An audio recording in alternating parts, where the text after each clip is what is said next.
Oh yeah! It's the 90s in France. Le trou dans la couche d'ozone. J'ai décidé de dissoudre l'Assemblée nationale. In the midst of the frenzy of this decade, the French have made a new discovery, the Renault Clio. The compact car is an immediate success. 30 years later, the Clio is not so compact. And it's not the only one. Since the 90s, the average weight of new car models has increased by 450 kilograms. But why are cars getting bigger? And why does this trend have to stop?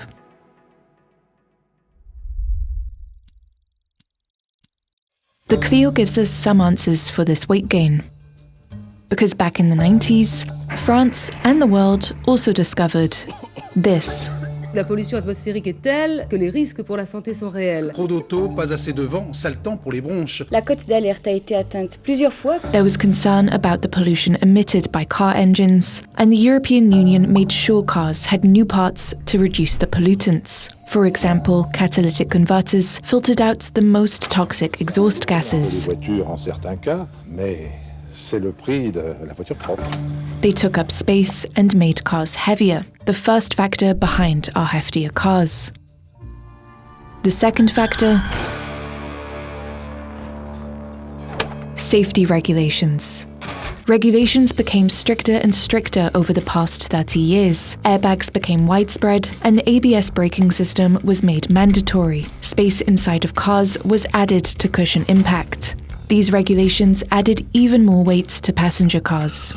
The Clio's braking system alone represents almost 50 kilograms. The increased weight of cars has so far been to the driver's advantage, making cars environmentally cleaner and safer. But there's a third factor that's an even bigger issue: money. When it was first introduced, the catalytic converter was priced at between 3,000 and 6,000 francs, or around $770 to $1,540. That's 5 to 10% of the price of a small car. Stricter regulation had made vehicles more expensive, meaning customers wanted their money's worth. Pour les vendre, vous devez y mettre tous les gadgets que les consommateurs qui achètent des véhicules très chers souhaitent avoir et sont habitués à voir. Là, par exemple, vous avez le cruise control, les sièges qui ont une mémoire. Très haut de gamme, ça. Très haut de gamme, très cher. So to sum up, the more regulations there are, the higher the price. And the more expensive the car, the more luxury aspects manufacturers add to justify its increased price. All of this further increases the weight of a car and its price. This trend was anything but helpful for the manufacturers who mostly sold smaller cars. They sold fewer and fewer of their products, whereas the manufacturers who mostly made bigger cars began to see an increase in sales.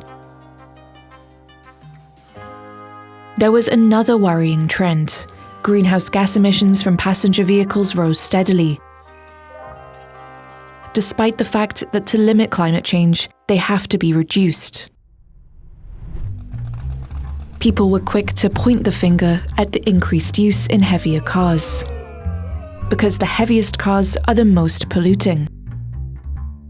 In 2009, the EU proposed to put a limit on emissions from new cars. It was a good idea in theory, but the EU's regulations had one confusing element. They focused on the vehicle's mass.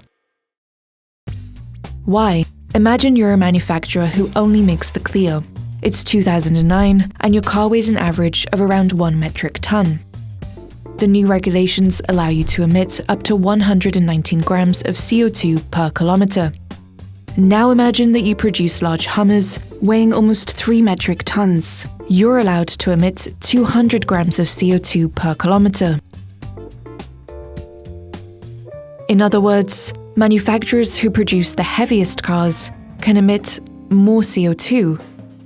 The logic behind the measure was not to penalise higher-end manufacturers whose cars are often heavier. Très haut de gamme, très cher.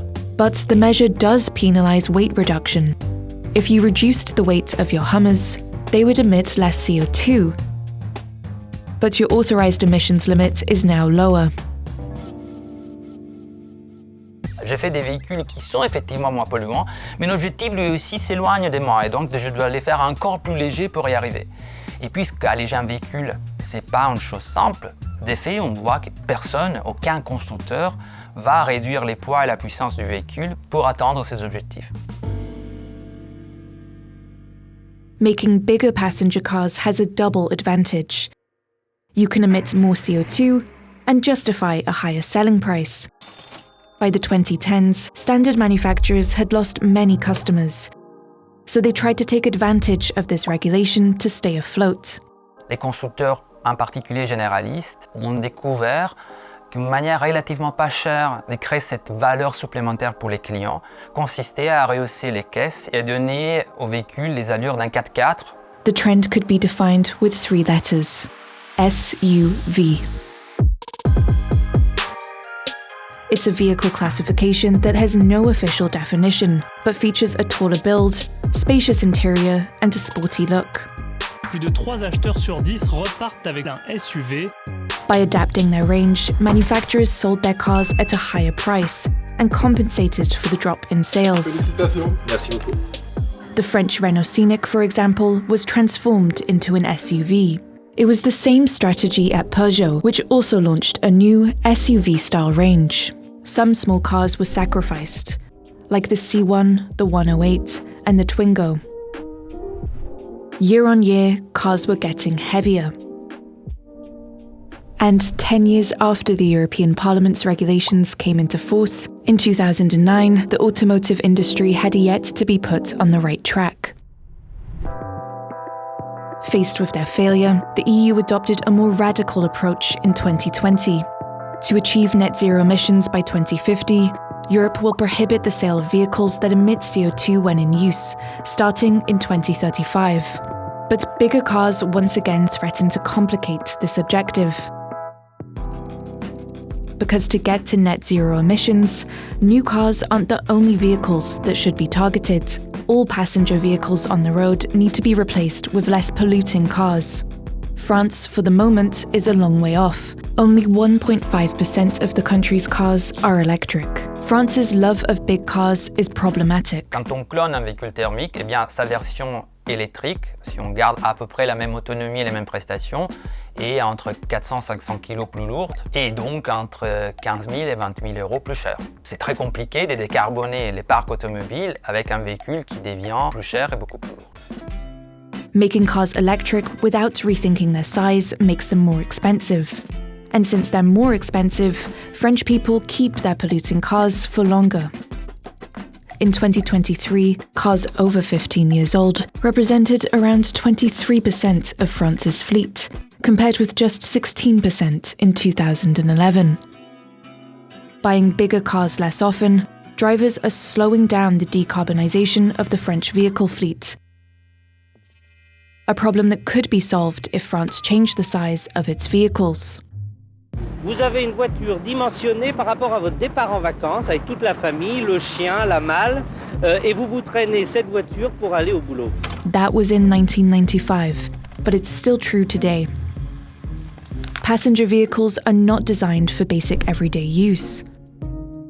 Despite the fact that in France, the average number of passengers in a car is 1.5 people, for an average journey of less than 26 kilometers. So the bigger cars provide, in most cases, no real practical benefit. Car size plays an important role in decarbonising the transport industry. Smaller, cleaner, electric, this is what's needed to renew the French vehicle fleet. But manufacturers, drivers, and legislators must agree on going in the same direction.